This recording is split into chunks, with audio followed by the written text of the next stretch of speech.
purity of God.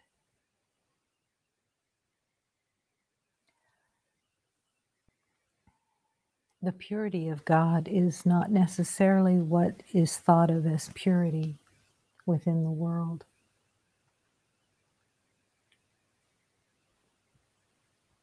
The purity of God is beyond comprehension. It is spotless,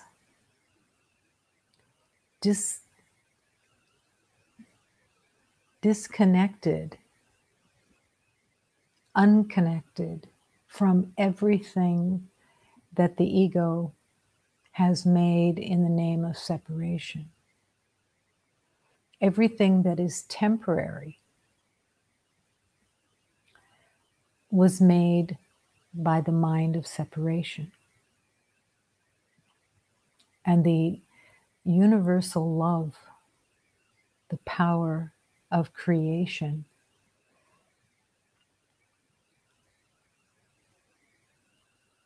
does not enter into it at all. Can't enter into illusion. The power of creation cannot battle with illusion. It is impossible to see illusion except through the mind that believes itself to be separate. And at the same time that the mind of separation is working with illusion, battling with illusion, striving in illusion, it absolutely has no reality. And therefore, the purity of God has no relationship to it at all. This is the purpose of the Divine Spirit, the Holy Spirit, the bridge between the illusion and the purity of God. It is the power of love purposely made, created to help humanity remember truth, to allow the bridge to be used, and then the bridge disappears and will disappear when it's no longer helpful in the healing and remembering of divine love. But the purity of God is within you. It is what you are. And yet, there's a cover-up that actually has as its purpose incarnation. Incarnation only occurs because of the belief of separation. The incarnation has nothing to do with the permanence of love, the permanence of reality.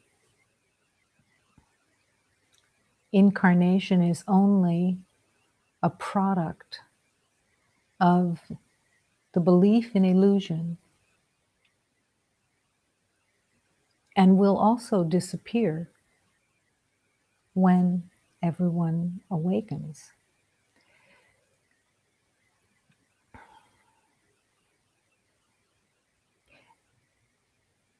The purpose of incarnation to the ego is to prove and have evidence of separation, to have a place where it seems to manifest.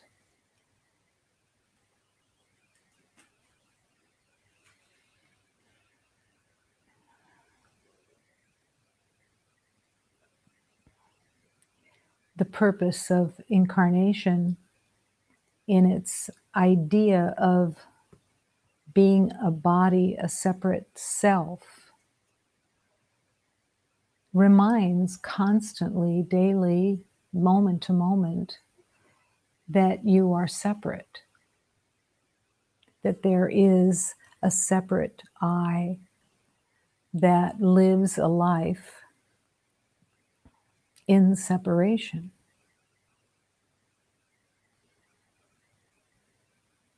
And the trick of the ego is to believe, have everyone believe as an essential element of separation, that there are different degrees and levels to everything.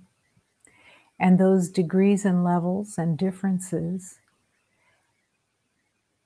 stir within the need to get, because it looks like by these levels and degrees that others have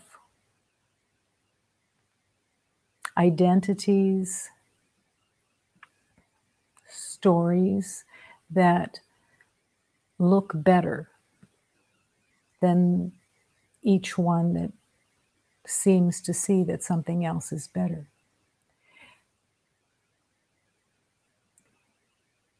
I remember having a moment years ago in the journey of remembering when a beloved said to me a statement of appreciation for some work that I had done. And I noticed that as much of a hunger as there was for that appreciation, it was actually much easier to take in criticism. It was actually much easier to take in wrongdoing. This is the world of the ego. It's insane. It longs, it makes everyone long for recognition, for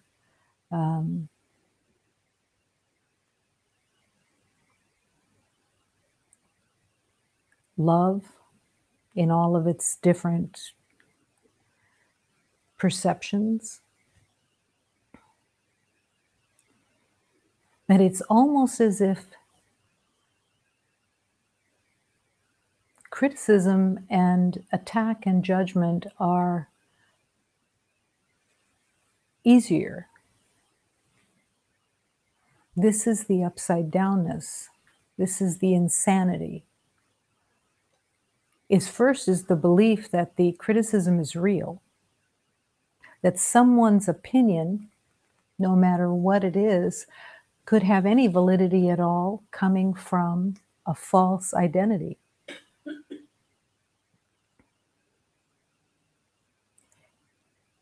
So that's another piece of the insanity. That you believe that what someone else thinks or says or acts on is valid and that it affects you, that it actually has an effect, that you take it in, you believe it, you agree with it, or you don't agree with it, but you don't agree with it because you actually do agree with it. When there is anger, when there is resentment, when there is upset, it seems to be because you are saying, no, that isn't true. But the ego is actually saying, yeah, you believe this, and now you're going to battle with it because you believe it. Because in the truth of love, there is no battle. There is no respect for anyone's opinion in the truth of love. That is not the same thing as not having respect for the beloved. But any opinion, any assessment, whether it's listed in the good category or the bad category, it has no meaning except the meaning that the beloved who is verbalizing it or thinking it has given it. The power of accepting that truth can transform the mind and the heart, because you are refusing to believe that an illusion of opinion has power, has any power. The only power that it has is to the believer, whether it's the beloved who is expressing it or the one that it is expressed to. If you believe it, it is true for you. That is part of the insanity also. That we have so much power, which is very true. The power of the mind of God, the power of love is ours.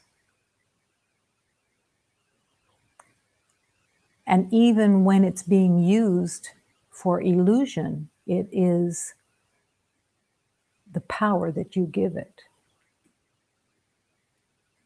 It in and of itself, it has no power except what you hold it to. So when you believe in the power of someone's criticism or someone's opinion, you are giving it that power, and then you suffer through the power that you gave it. Yes, that is insane. It's like a game of smoke and mirrors. But at the same time, because it is coming from your own mind and the meaning that you gave to it,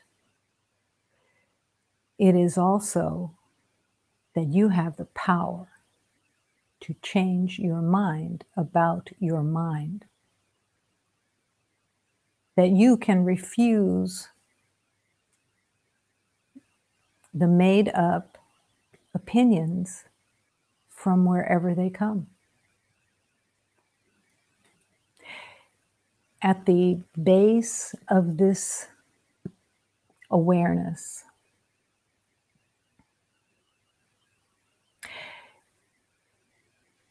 is the calling and the relationship that you have with the divine. If you are looking at the world for its opinion, its criticism, or its rewards, you have forgotten the authority of God. You have forgotten that there is only one authority, one author. The author of life is the divine. Author, authority. And when you relinquish that relationship,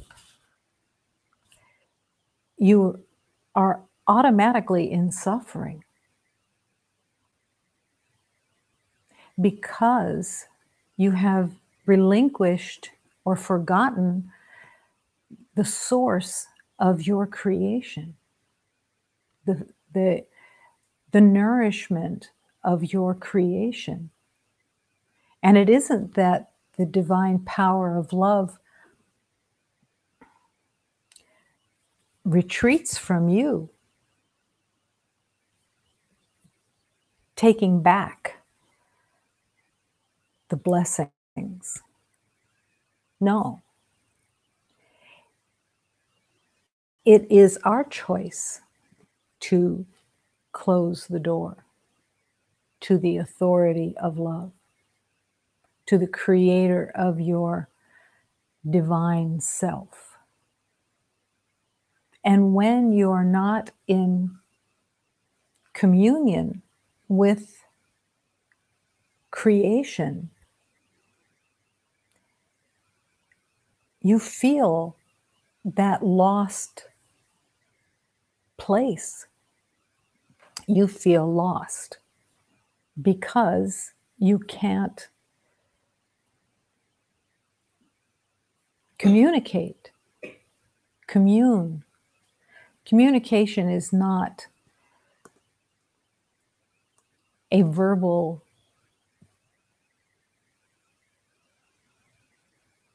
exclusive. Communication is communion. Communion is the intimacy of oneness. And the divine is communing at all times, never stops communing. But when your communication, when your communion is directed to the outside world, and you are looking for your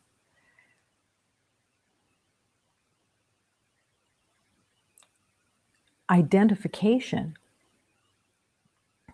for your rightness in the world, you always end up feeling separate because it's not there. It's not there in the way that you are looking for it through getting from someone something, even by association, which is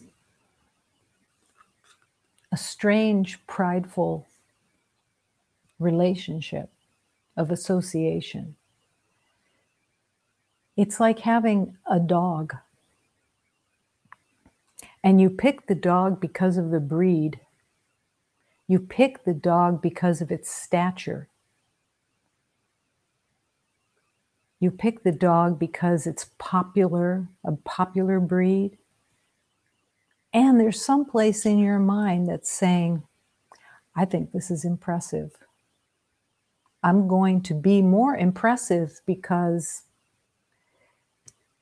this popular dog is with me.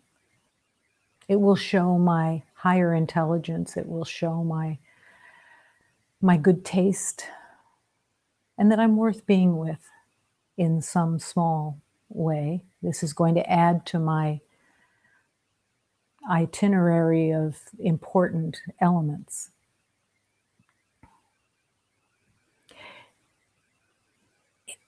In the journey of love, there are no differences. Now, some would say that if there are no differences, that's really boring. That's really unattractive. Because there's a high that comes with believing that you're looking to be admired and that the admiration is is increasing. But that hit of admiration, that hit of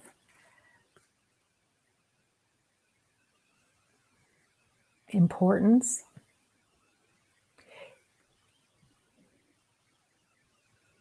it goes through and it doesn't stick.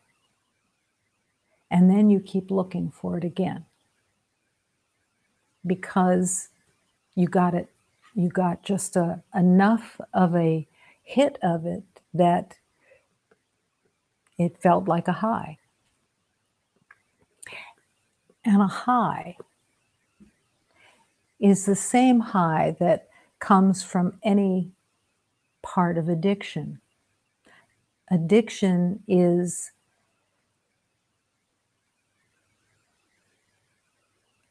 if I get that, I'm going to forget my pain for a little while.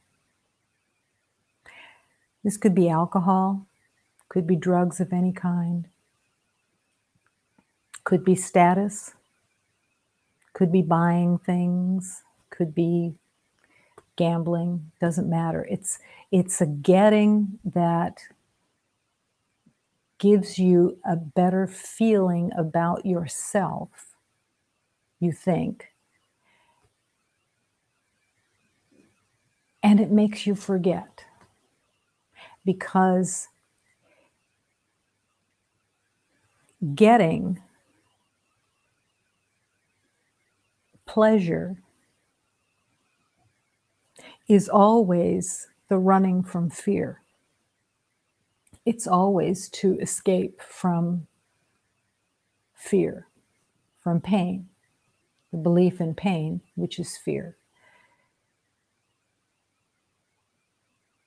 And it hooks just like a drug does. And every time it wears off, you look for another source. Does everybody do this? Yes. Until the realization and the acceptance that there is no joy. There is no peace. There is no harmony. There is no truth. And when that is seen, when the light shines on truth, then we all have a choice in the moment. And the culprit that keeps that from occurring more easily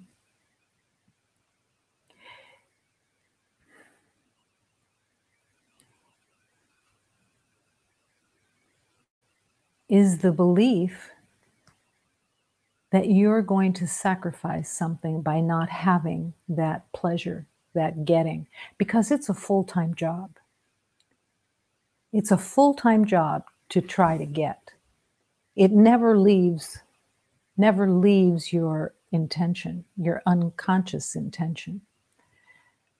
So everything that you look at is constantly looking for the relief from the pain through the pleasure and the belief that you're getting something. I always, when I was in healing, I was always reminded of the game that gets played by young people, junior high, 6th grade, 5th grade, that when you have 3 friends together, someone is going to get outed. Someone is going to feel left out because of the number. And many times there's a game that goes on because there's a sense of power for the one who rejects than the one who needs. But it's just symbolic of all of the places where it feels like you're on the outside. Everyone else is on the inside. And then when you get on the inside, you want to make the most of it because it's temporary. The love that is within you, the love that you are, is so pure, is so magnificent, is so breathtaking and brilliant, and yet so ordinary, because it is the truth of everyone, of everything that is eternal.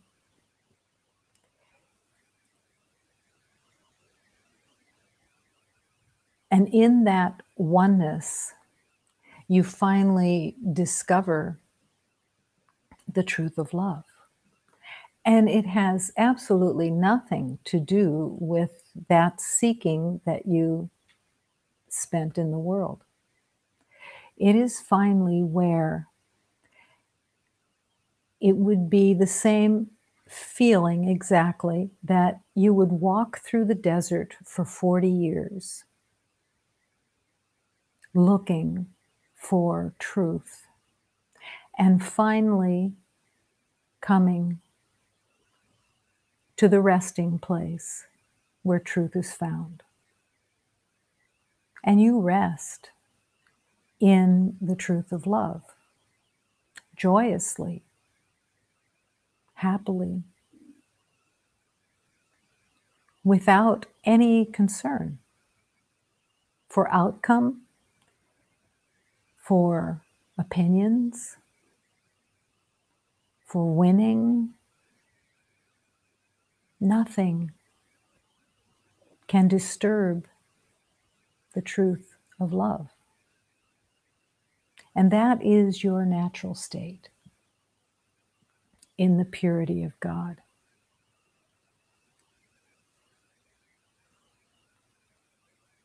And it is so close to everyone, so close. It's just right there. And when you awaken, it's astonishing that you could have believed in the illusion. It's astonishing that you spent lifetime after lifetime after lifetime battling to try to make sense of something that you can now see so clearly is nothing. And you have everything because you are everything.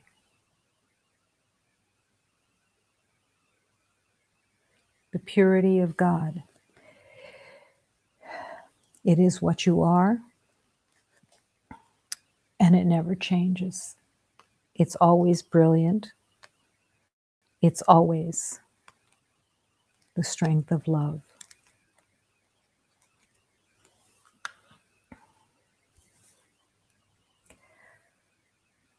Oh, teach me to open my heart to those who come here to be healed.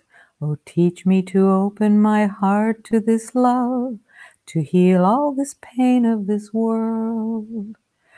We have strayed from the love of our Father and wandered in pain since our birth. It was Jesus who came here to save us all, to release all the pain here on earth.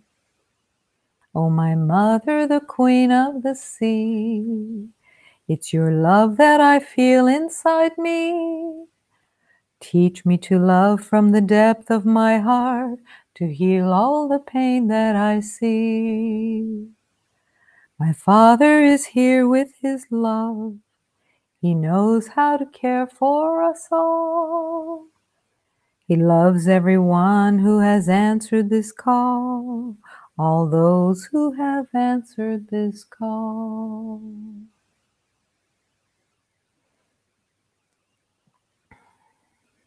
Teach me to open my heart.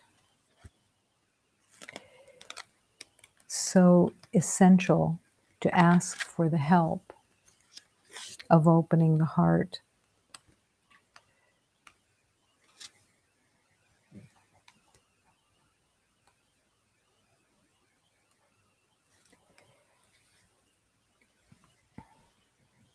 I ask for comfort.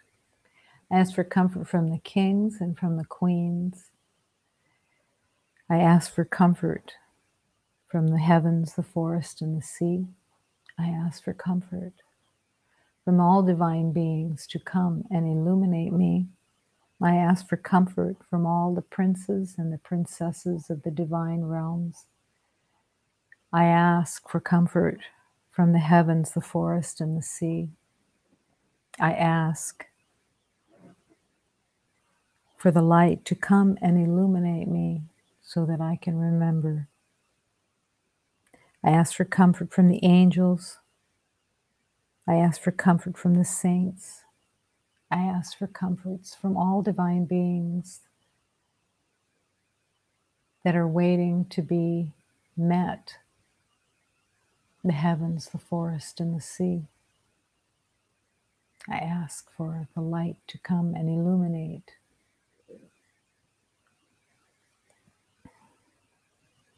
Eu peço conforto às reis do seio da floresta do mar. Peço conforto às rainhas para nos iluminar. Eu peço conforto às príncipes do seio da floresta do mar. Peço conforto às princesas para nos iluminar. Eu peço conforto aos anjos do seio da floresta do mar. Peço conforto aos 200 para nos iluminar.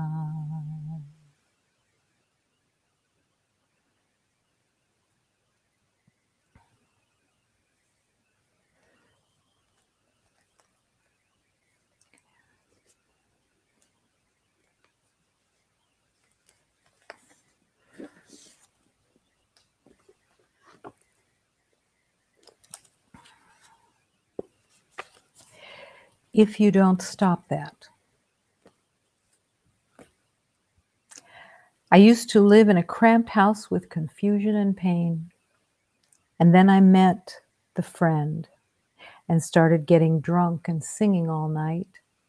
Confusion and pain started acting nasty, making threats with talk like this. If you don't stop that, all that joy, we're leaving. And the confusion and pain will leave as you find the devotion of love, of what you truly want. And remember what you truly want every day, all day, as you unleash the power of the divine within.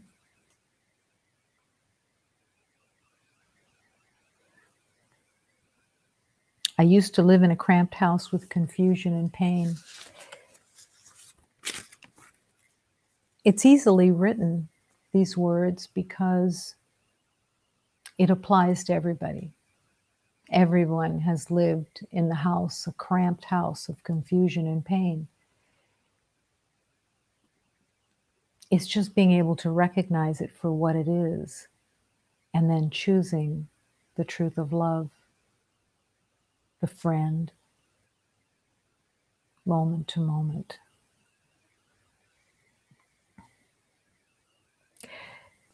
What I was speaking to a few moments ago,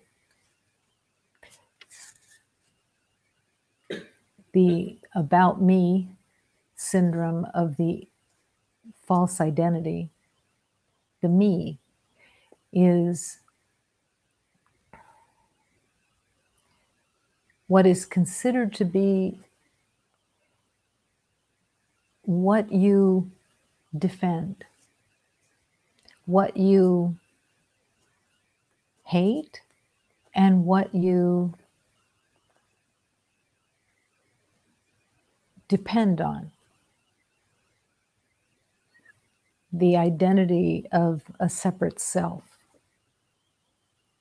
You depend on your identity of a separate self because you believe that it is what holds the truth.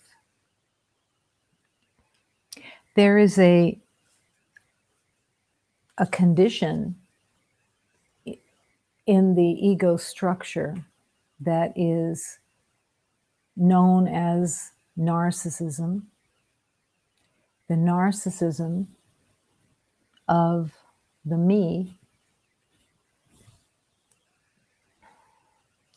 But the narcissism is not what's thought of as looking in the mirror all the time and being enchanted with your own reflection.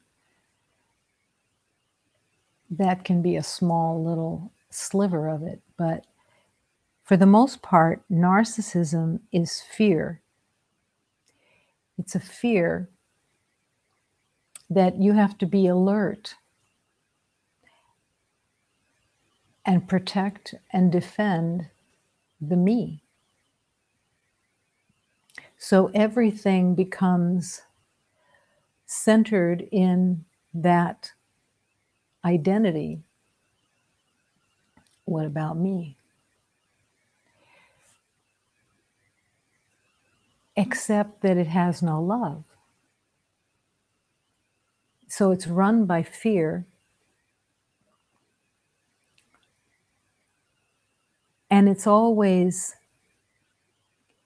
proving that you're separate, because you can't expand into the awareness of oneness with all creation while your mantra is, what about me?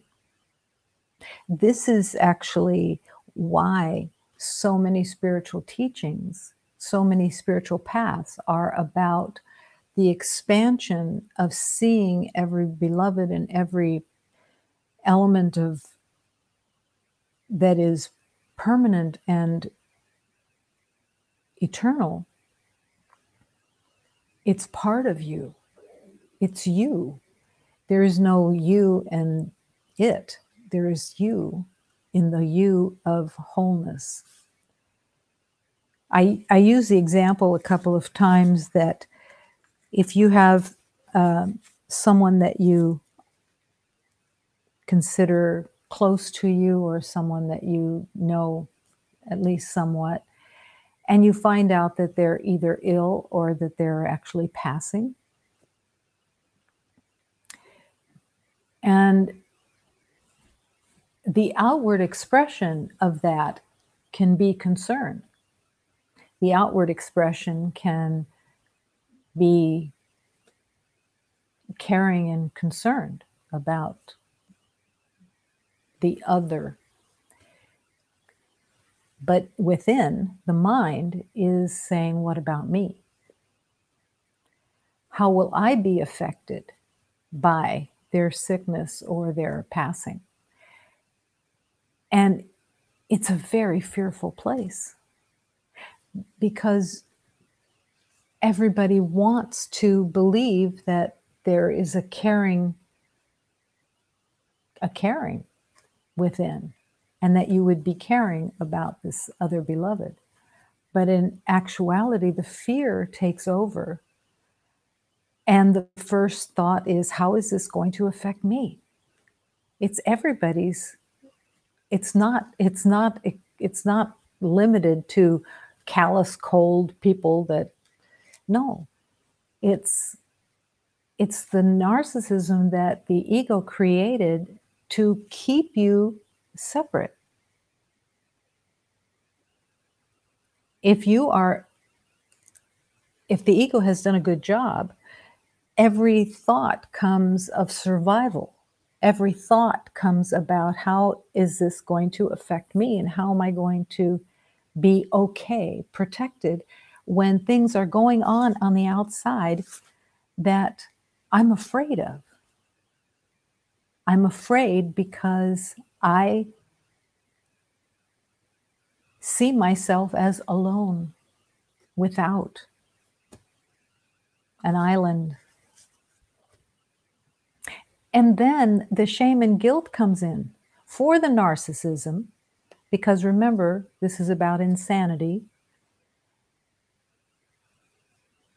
The fear comes in,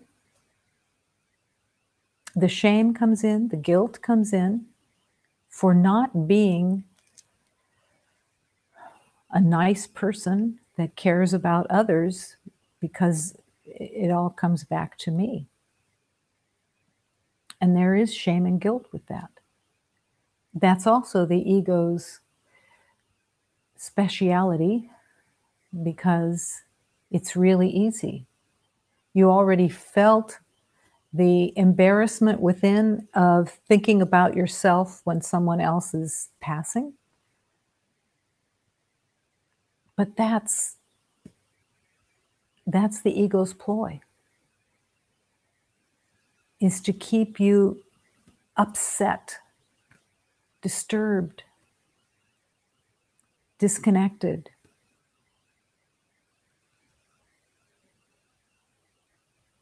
And convincing you that the ego is real, and that there are those who have more and those who have less, and that there is scarcity, and that you have to fight for what you need to get. And you're fighting with yourself, because everyone is you. Everyone has the same belief systems, has the same fears, the same pain. That's why Hafiz can write a poem that says, I used to live in a cramped house with confusion and pain. Because it's not going to be 10% that are going to read this and go, oh yeah, confusion and pain. Yeah. Hafiz had confusion and pain. I have confusion and pain. And Hafiz doesn't live there anymore. So maybe that means I don't have to live there anymore. And that's the blessing of truth coming through. And what did Hafiz do to stop believing in this confusion and pain? And what did every teacher do that woke up to that realization, to end the confusion and pain? They walked before out of love. And as they walked ahead of all of those beloveds who came behind, the ones that were walking just ahead were no longer saying, what about me? They were walking ahead to clear the way for every beloved who would follow, because the recognition came that those that followed were also the divine I am. And everything was to serve them, because it's love.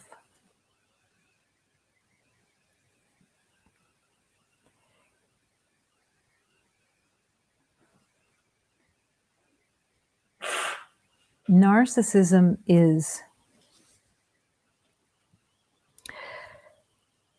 an amazing identity, part of the identity, because it slides away. It isn't solidly, unless you actually look at someone who is living that identity very, very fully.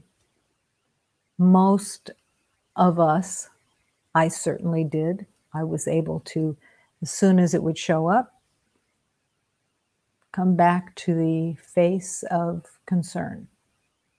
I wanted to be seen as someone who was concerned.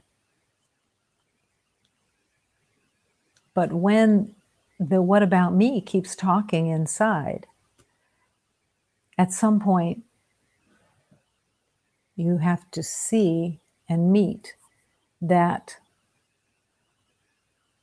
untrue aspect, because it is attacking you. It was attacking me. It attacks to keep control of you as a separate self. The ego does not want to die. The ego wants to have a life, and your life is its life. So it tells you all the nightmares of letting go will be dangerous. And you can feel it when you start to open and expand. It feels very dangerous, and you close back up. But once you've opened a little, even if the fear has come up, the holiness within you remembers.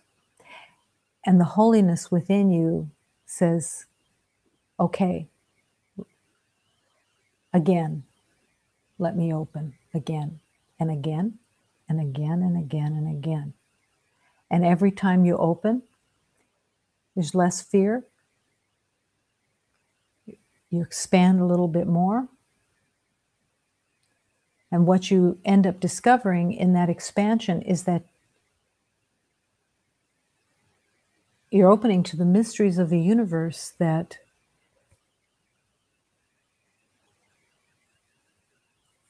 you realize somewhere within you is reality.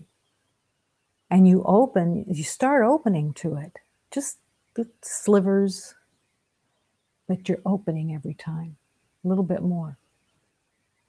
And then you start meeting and communing more easily with all the divine beings that want to help you, that want to walk with you, that want to guide you, because you are deserving, not because you expanded, but because you finally came to a place where you could hear and you could accept and you weren't so frightened.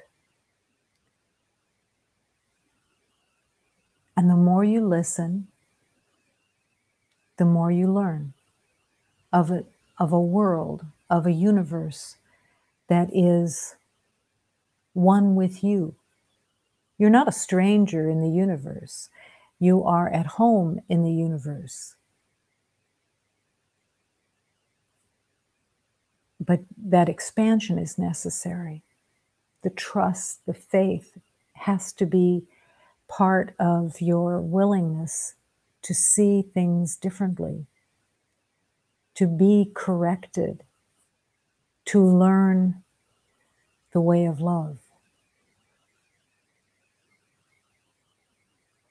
Is there a sense of discouragement within the spiritual journey? Yes. The ego's relationship with discouragement is always right there to lend a hand to your discouragement, for your doubt, for your discouragement, for your nagging voice that keeps saying to you, who do you think you are? Why would you be the one that would come home? And that voice is the gang leader of the lies, the gang leader of the insanity that would try to convince you that you do not deserve to be home. to return home to where you truly exist. In your wholeness, you can return home. There was a teaching, and this is how amazing Spirit is in teaching. The Holy Spirit will take whatever the ego makes and transform it into love. So I heard a voice that came through a body that would say to me consistently, "Who do you think you are? You're nobody. You have nothing. You will have nothing. Who do you think you are?" And that voice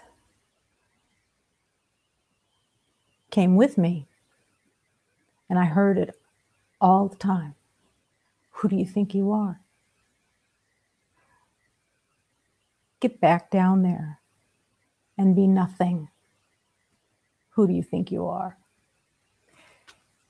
And the Holy Spirit took that voice and transformed it. And all of a sudden, not really all of a sudden, but in healing, I began to hear the voice of love.